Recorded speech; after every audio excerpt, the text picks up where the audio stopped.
बंधु माने आजिर भिडियो रे शेयर करा जायथिबा सूचना आपणक जीवनर गतिपथ को संपूर्ण परिवर्तन करिपारे। कारण केही जणे आपणक जीवन रे प्रवेश करबाकू जाउछंती, केही जणे अति निकटतर एवं आपण एहा विषय कोनोसी धारणा रखि नाहंती। आपण ठीक सुनिछंती। आज आपणक पई कोनोसी साधारण दिन नुहे। ग्रह मानकर गोचर एपरि किछि संकेत देउछि जहा मास मास धरी देखा जाय नाही।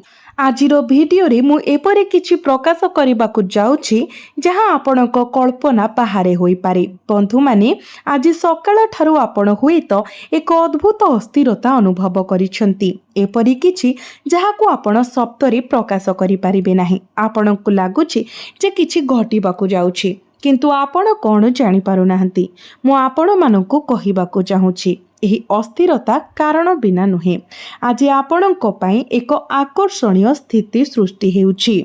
आपणक राशिर अधिपति सीधा सड़क आपणक भावना को प्रभावित करुछंती। तथापि एठारे एक गुप्त दिग अछि जहाकू बहुत कम लोक बुझी पारंती।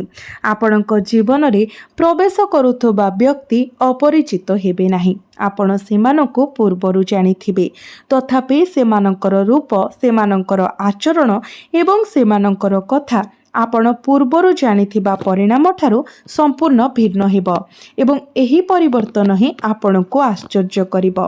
गत किछि सप्ताह धरी आपण जे कठिन परिश्रम करिसंती कार्य क्षेत्र रे हेउ किंबा आपणकर व्यक्तिगत जीवन रे आज फलाफल देखाइबा आरंभ करिबो। किंतु अपेक्षा करंतु, कारण सबुठारु गुरुत्वपूर्ण संकेत एपर्यंत प्रकाशित होई नाही। आसंतु प्रथमे आपणकर आर्थिक एवं कैरियर विषय कथा हेबा।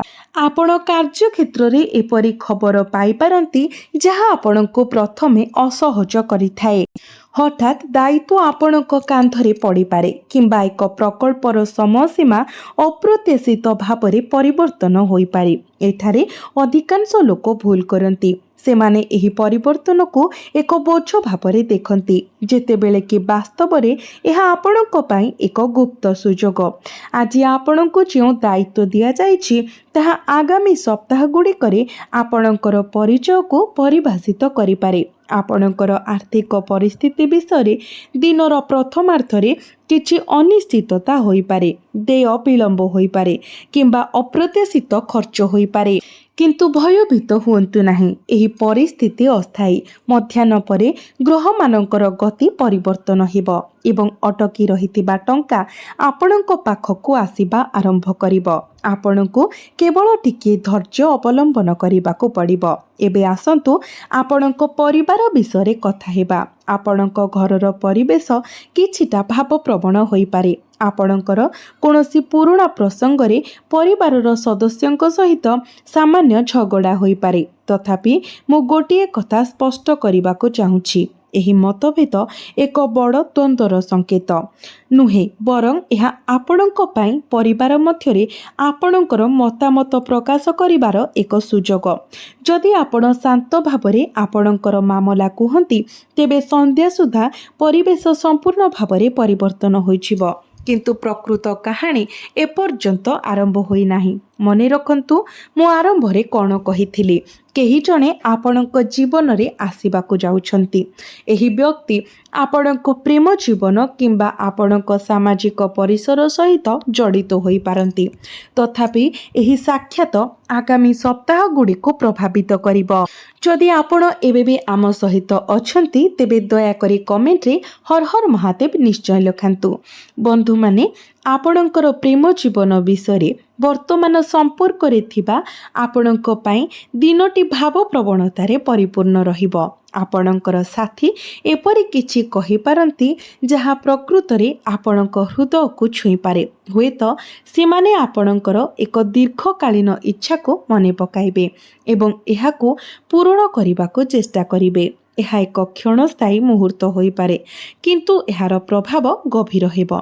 जो माने अविवाहित अछंती सेमानंको पाई विशेष भावरे दिनटी आकर्षणीय हेबार प्रतिश्रुति दिए।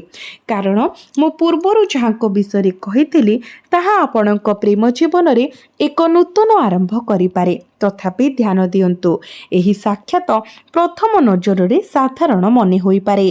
ହୁଏତ ଏକ ଆକସ୍ମିକ କଥାବାର୍ତ୍ତା, ଏକ ବାର୍ତ୍ତା କିମ୍ବା ଏକ ସାମାଜିକ କାର୍ଯ୍ୟକ୍ରମରେ ଏକ ସୁଯୋଗ ସାକ୍ଷାତ, ତଥାପି ଏହାର ପଛରେ ଥିବା କାହାଣୀ ଯାହା ପ୍ରକାଶିତ ହେବାକୁ ଯାଉଛି ଆପଣଙ୍କୁ ଆଶ୍ଚର୍ଯ୍ୟ କରିବ। କାରଣ ମୁଁ ଏବେ ସେହି ଆଧ୍ୟାତ୍ମିକ ସଂକେତ ପ୍ରକାଶ କରିବାକୁ ଯାଉଛି ଯାହା ଏହି ଦିନକୁ ଅନ୍ୟମାନଙ୍କ ଠାରୁ ଭିନ୍ନ କରିଥାଏ। ବନ୍ଧୁମାନେ, ଭଗବାନ ଶନିଙ୍କର ଦୃଷ୍ଟି ମଧ୍ୟ ଏକ ଅନନ୍ୟ ଉପାୟରେ ଆପଣଙ୍କ ଉପରେ ରହୁଛି। ବର୍ତ୍ତମାନ ଭୟଭୀତ ହୁଅନ୍ତୁ ନାହିଁ। ଭଗବାନ ଶନିଙ୍କର ଏହି ପ୍ରଭାବ ଆପଣଙ୍କ ପାଇଁ ଶୁଭ ସଂକେତ ଆଣିଥାଏ। ଭଗବାନ ଶନି ନ୍ୟାୟର ଦେବତା ଏବଂ ଆଜି ସେ ଆପଣଙ୍କ ଜୀବନରେ ସନ୍ତୁଳନ ଫେରାଇ ଆଣିବା ପାଇଁ କାମ କରୁଛନ୍ତି। ଯଦି ଆପଣ ଗତ କିଛି ମାସ ଧରି ଅନ୍ୟମାନଙ୍କ ଦ୍ୱାରା ଅନ୍ୟାୟ କିମ୍ବା ବିଶ୍ୱାସଘାତର ଶିକାର ହୋଇଛନ୍ତି, ତେବେ ଏବେ ଏକ ସମୟ ଆରମ୍ଭ ହେଉଛି ଯେତେବେଳେ ସେହି ସନ୍ତୁଳନ ଆପଣଙ୍କ ସପକ୍ଷରେ ଫେରିଆସିବ। ତଥାପି ଏହି ପ୍ରକ୍ରିୟା ଧୀରେ ଧୀରେ ପ୍ରକାଶ ପାଇବ, ଏକାଥରେ ନୁହେଁ। ତେଣୁ ଧୈର୍ଯ୍ୟ ଅତ୍ୟନ୍ତ ଜରୁରୀ। ମୁଁ ଏଠାରେ ଆପଣଙ୍କ ସହିତ କିଛି ନିର୍ଦ୍ଦିଷ୍ଟ କଥା ବାଣ୍ଟିବାକୁ ଚାହୁଁଛି। ଦିନର ପରେ, ବିଶେଷ କରି ସନ୍ଧ୍ୟାରେ ଏକ ଘଟଣା ଘଟିବ ଯାହା ସମଗ୍ର ଦିନର ଗତିକୁ ପରିବର୍ତ୍ତନ କରିଦେବ। ଏହି ଘଟଣାଟି ସାମାନ୍ୟ ମନେ ହୁଏ, କିନ୍ତୁ ଏହାର ପ୍ରଭାବ ଗଭୀର ହେବ ଏବଂ ଏହା ସେହି ମୁହୂର୍ତ୍ତକୁ ଚିହ୍ନିତ କରିବ ଯେତେବେଳେ ମୁଁ ଯେଉଁ ବ୍ୟକ୍ତି ବିଷୟରେ ସବୁବେଳେ କହୁଥିଲି ତାହା ଆପଣଙ୍କ ଜୀବନରେ ଆସିବ। କିନ୍ତୁ ଅପେକ୍ଷା କରନ୍ତୁ, ସମ୍ପୂର୍ଣ୍ଣ କାହାଣୀ ପ୍ରକାଶ କରିବା ବହୁତ ଶୀଘ୍ର, କାରଣ ପ୍ରକୃତ ରହସ୍ୟ ଏପର୍ଯ୍ୟନ୍ତ ପ୍ରକାଶିତ ହୋଇନାହିଁ। ଆଜି ଆପଣଙ୍କର ସାମାଜିକ ଜୀବନରେ ମଧ୍ୟ କିଛି ଅପ୍ରତ୍ୟାଶିତ ହୋଇପାରେ। ହୁଏତ ଜଣେ ପୁରୁଣା ବନ୍ଧୁ ହଠାତ୍ ଯୋଗାଯୋଗ କରିବେ କିମ୍ବା ଆପଣ ଏପରି ଖବର ପାଇପାରନ୍ତି ଯାହା ଆପଣ କେବେ ଆଶା କରିନଥିଲେ। ଏବେ ଆମେ ଜଣେ ବ୍ୟକ୍ତିଙ୍କ ବିଷୟରେ କଥା ହେଉଛୁ ଯାହାଙ୍କର ଆଗମନ ଆପଣ ଜାଣି ମଧ୍ୟ ନଥିଲେ ଯେ ଆପଣ ଅପେକ୍ଷା କରିଛନ୍ତି। କାରଣ ସବୁଠାରୁ ଗୁରୁତ୍ୱପୂର୍ଣ୍ଣ ସଂକେତ ଏପର୍ଯ୍ୟନ୍ତ ପ୍ରକାଶିତ ହୋଇନାହିଁ। ଏହି ରାଶିର ମୋର ପ୍ରିୟ ବନ୍ଧୁମାନେ, ଭଗବାନ ଶିବଙ୍କ ବିଷୟରେ କିଛି ଅଛି ଯାହାକୁ ବହୁତ କମ୍ ଲୋକ ପ୍ରକୃତରେ ବୁଝିପାରନ୍ତି। ଆମେ ଶିବଙ୍କୁ ବିନାଶର ଦେବତା ଭାବରେ ଜାଣୁ, କିନ୍ତୁ ସତ୍ୟ ହେଉଛି ଏକ ନୂତନ ସୃଷ୍ଟି ସର୍ବଦା ବିନାଶ ପଛରେ ଲୁଚି ରହିଥାଏ। ଆଜି ଆପଣଙ୍କ ଜୀବନରେ ଯାହା ଶେଷ ହେଉଛି ତାହା କ୍ଷତି ଭାବରେ ଶେଷ ହେଉନାହିଁ, ବରଂ ଏକ ନୂତନ ଆରମ୍ଭ ପାଇଁ ପଥ ପ୍ରସ୍ତୁତ କରିବା ପାଇଁ। ଗତ କିଛି ମାସ ମଧ୍ୟରେ ଆପଣ ଅନୁଭବ କରିଥିବେ ଯେ କିଛି ସମ୍ପର୍କ, ଅଭ୍ୟାସ କିମ୍ବା ଚିନ୍ତାଧାରା ଆପଣଙ୍କୁ ଆଉ ପୂର୍ବ ପରି ସନ୍ତୋଷ ଦେଉନାହିଁ। ଏହା କୌଣସି ସଂଯୋଗ ନୁହେଁ, ଏହା ଶିବଙ୍କର ଶକ୍ତି ଆପଣଙ୍କ ଭିତରେ କାମ କରୁଛି। ଯାହା ଆଉ ଆପଣଙ୍କ ସେବା କରୁନାହିଁ ତାହା ସଫା କରୁଛି। ଆଜି ସନ୍ଧ୍ୟାରେ ଯାହା ଆସିବାକୁ ଅଛି ତାହା ପାଇଁ ସ୍ଥାନ ସୃଷ୍ଟି କରୁଛି। ତଥାପି ଏଠାରେ ଏକ ଲୁକାୟିତ ସୂକ୍ଷ୍ମତା ଅଛି ଯାହା ବହୁତ କମ୍ ଲୋକ ବୁଝନ୍ତି। ଆପଣଙ୍କ ଜୀବନରେ ପ୍ରବେଶ କରିବାକୁ ଯାଉଥିବା ବ୍ୟକ୍ତି କେବଳ ଜଣେ ବ୍ୟକ୍ତି ନୁହନ୍ତି, ସେମାନେ ଏକ ଶକ୍ତିକୁ ପ୍ରତିନିଧିତ୍ୱ କରନ୍ତି ଯାହା ତିନୋଟି ଭିନ୍ନ ରୂପରେ ଆପଣଙ୍କ ଦ୍ୱାରକୁ ଠକ୍ ଠକ୍ କରିବ। ପ୍ରତ୍ୟେକଟି ଏକ ଅନନ୍ୟ ବାର୍ତ୍ତା ଆଣିଥାଏ। ପ୍ରଥମ ରୂପଟି ଆପଣ ଅପରାହ୍ନରେ ଏବଂ ଦ୍ୱିତୀୟଟି ସନ୍ଧ୍ୟାରେ ସମ୍ମୁଖୀନ ହେବେ। ତୃତୀୟ ରୂପଟି ସବୁଠାରୁ ଗୁରୁତ୍ୱପୂର୍ଣ୍ଣ ଏବଂ ମୁଁ ଏହା ବିଷୟରେ ପରେ କହିବି। ପ୍ରଥମ ରୂପ ବିଷୟରେ ଏହା ଏକ ବୃତ୍ତିଗତ ପରିପ୍ରେକ୍ଷୀରେ ଦେଖାଯିବ। ହୁଏତ ଏକ ଫୋନ୍ କଲ୍, ଏକ ବାର୍ତ୍ତା କିମ୍ବା ଏକ ଇମେଲ୍ ଯାହା ଆପଣ ଦୀର୍ଘ ସମୟ ଧରି ଅପେକ୍ଷା କରି ଆସୁଛନ୍ତି। ଏହି ବାର୍ତ୍ତାଟି ଶୁଭ ଖବର ଆଣିବ। ଏହା ସହିତ ଏକ ଛୋଟ ଅବସ୍ଥା କିମ୍ବା ଦାୟିତ୍ୱ ମଧ୍ୟ ଆସିବ। ପ୍ରାରମ୍ଭରେ ଏହି ଅବସ୍ଥା ଆପଣଙ୍କୁ ଅସହଜ ଅନୁଭବ କରାଇପାରେ, କିନ୍ତୁ ଅପେକ୍ଷା କରନ୍ତୁ, ସେହି ଅବସ୍ଥା ପଛରେ ଲୁଚି ରହିଛି ଆପଣଙ୍କର ପରବର୍ତ୍ତୀ ବଡ଼ ସଫଳତା। ଏହା ହେଉଛି ଠିକ୍ ଯେଉଁଠାରେ ଅଧିକାଂଶ ଲୋକ ଭୁଲ କରନ୍ତି, ଯେତେବେଳେ ସେମାନେ ଏକ ସର୍ତ୍ତ କିମ୍ବା ଦାୟିତ୍ୱ ସହିତ ଶୁଭ ଖବର ପାଆନ୍ତି। ସେମାନେ କେବଳ ଅବସ୍ଥା ଉପରେ ଧ୍ୟାନ ଦିଅନ୍ତି ଏବଂ ସୁଯୋଗକୁ ଅଣଦେଖା କରନ୍ତି। ଆଜି ଆପଣ ସେହି ଭୁଲ କରିବା ଉଚିତ ନୁହେଁ। ଆପଣଙ୍କ ରାସ୍ତାରେ ଯେକୌଣସି ଦାୟିତ୍ୱ ଆସେ ତାହା ଗ୍ରହଣ କରନ୍ତୁ, କାରଣ ଏହି ଦାୟିତ୍ୱ ହିଁ ଆଗାମୀ ମାସଗୁଡ଼ିକରେ ଆପଣଙ୍କର ପରିଚୟକୁ ପରିଭାଷିତ କରିବ। ଆଜି ଆପଣଙ୍କର ପ୍ରୟାସ ବିଷୟରେ, ବିଶେଷ ଭାବରେ ଆପଣ ନିକଟ ଅତୀତରେ ଅସମ୍ପୂର୍ଣ୍ଣ ଛାଡ଼ି ଯାଇଥିବା କାର୍ଯ୍ୟଗୁଡ଼ିକୁ ସମାପ୍ତ କରିବା ଉପରେ ଧ୍ୟାନ ଦିଅନ୍ତୁ। ବ୍ରହ୍ମାଣ୍ଡର ଶକ୍ତି ଆପଣ ସଚ୍ଚୋଟତାର ସହିତ ଆରମ୍ଭ କରିଥିବା ପ୍ରୟାସ ଗୁଡ଼ିକ ସମାପ୍ତ କରିବାରେ ସହାୟତା କରିବାକୁ ପ୍ରସ୍ତୁତ। ଏବେ ମୁଁ ଆପଣଙ୍କୁ ଆଜି ସନ୍ଧ୍ୟାରେ ଆପଣଙ୍କ ପାଇଁ ଅପେକ୍ଷା କରିଥିବା ଆଉ ଏକ ସାକ୍ଷାତ ବିଷୟରେ କହିବି, ଯାହା ଗଭୀର ଭାବପ୍ରବଣ ହେବ। ଏଥିରେ ପରିବାରର ଜଣେ ସଦସ୍ୟ, ଜଣେ ନିକଟତମ ବନ୍ଧୁ କିମ୍ବା ହୁଏତ ଏପରି କେହି ସାମିଲ ହୋଇପାରନ୍ତି ଯାହାଙ୍କ ସହିତ ଆପଣ ବହୁ ପୂର୍ବରୁ ସମ୍ପର୍କ ହରାଇ ଦେଇଥିଲେ।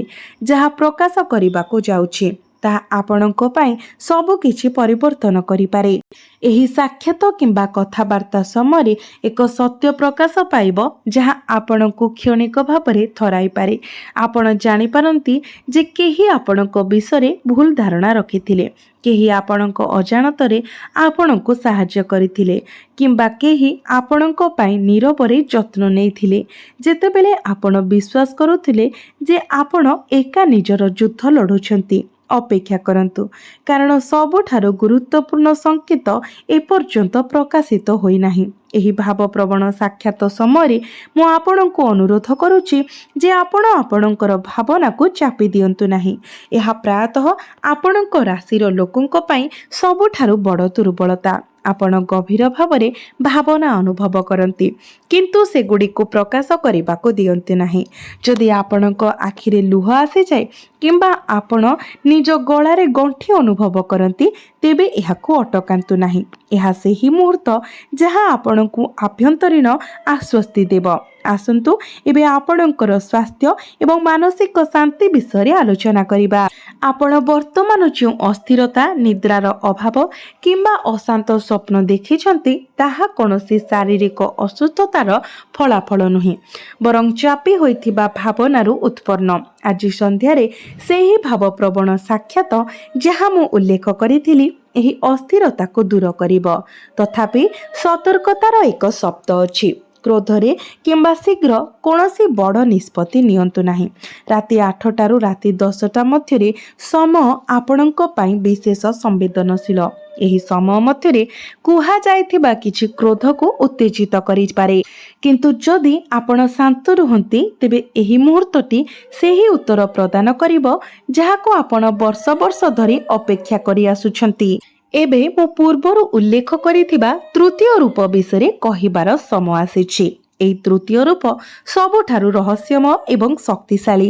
ଏହା ମାନବ ରୂପରେ ଦେଖାଯିବ ନାହିଁ, ବରଂ ଏହା ଏକ ସଂକେତ ଭାବରେ ପ୍ରକାଶ ପାଇବ।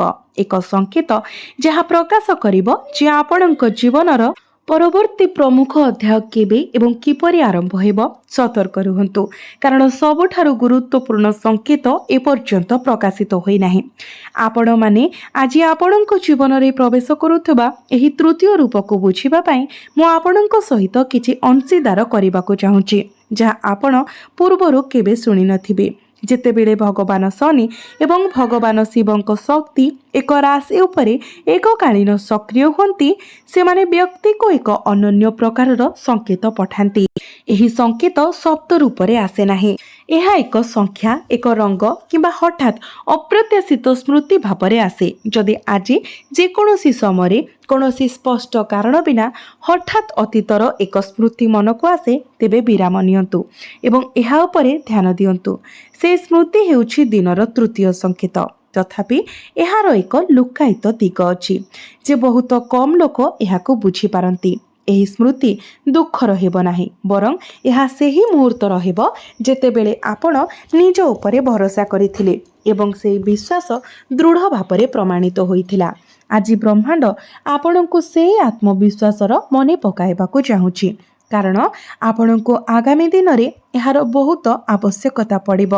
ଏବେ ମୁଁ ଆପଣଙ୍କୁ ଏପରି କିଛି ପ୍ରକାଶ କରିବାକୁ ଯାଉଛି ଯାହା ପାଇଁ ଆପଣ ଆରମ୍ଭରୁ ଅପେକ୍ଷା କରିଥିଲେ।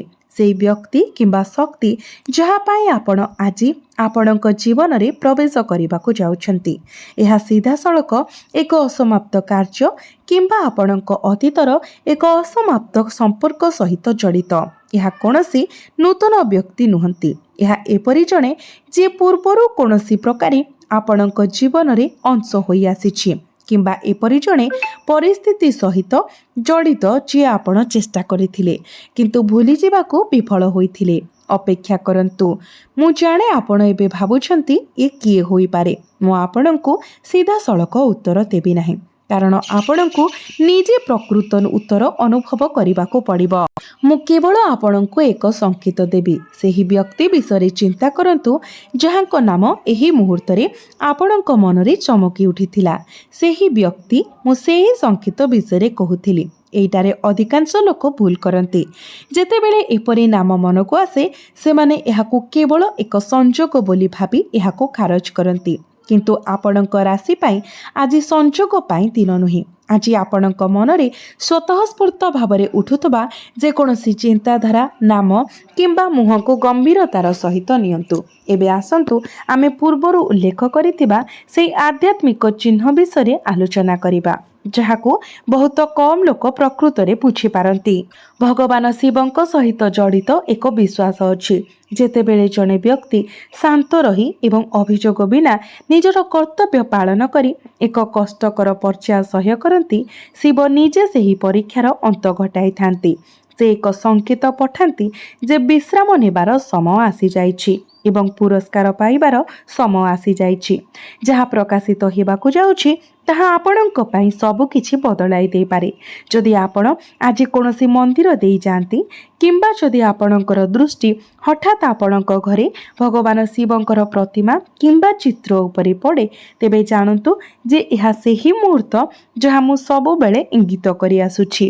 ଏହା କୌଣସି ସଂଯୋଗ ନୁହେଁ, ଏହା ଏକ ସିଧାସଳଖ ସଂକେତ ଯେ ଆପଣଙ୍କର ପରୀକ୍ଷାର ସମୟ ଶେଷ ହେଉଛି। ଆଜି ଆପଣଙ୍କର ସାମାଜିକ ଜୀବନ ଏକ ଆକର୍ଷଣୀୟ ମୋଡ଼ ନେବ।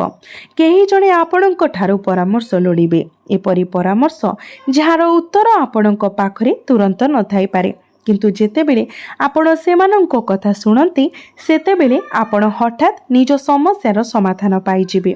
ଏହା ଏକ ଅନନ୍ୟ ମୁହୂର୍ତ୍ତ ହେବ। ଅନ୍ୟକୁ ସାହାଯ୍ୟ କରିବା ସମୟରେ ନିଜର ଦ୍ୱନ୍ଦ୍ୱକୁ ସମାଧାନ କରିବା। ଯଦି ଆପଣ ଆପଣଙ୍କର ଆତ୍ମବିଶ୍ୱାସ, ଆପଣଙ୍କର ପ୍ରକୃତ ପରିଚୟ ଏବଂ ଆପଣ ସର୍ବଦା ହେବାକୁ ଚାହୁଁଥିବା ବ୍ୟକ୍ତିଙ୍କୁ ପ୍ରତିନିଧିତ୍ୱ କରେ, କିନ୍ତୁ ପରିସ୍ଥିତି ଯୋଗୁଁ ଆପଣ ଭୟ କରୁଥିଲେ, ତ ଏହି ଆଭ୍ୟନ୍ତରୀଣ ପରିବର୍ତ୍ତନ ପ୍ରାୟତଃ ଏକ ବାହ୍ୟ ଉତ୍ପ୍ରେରକ ଦ୍ୱାରା ଜାଗ୍ରତ ହୁଏ। ଏକ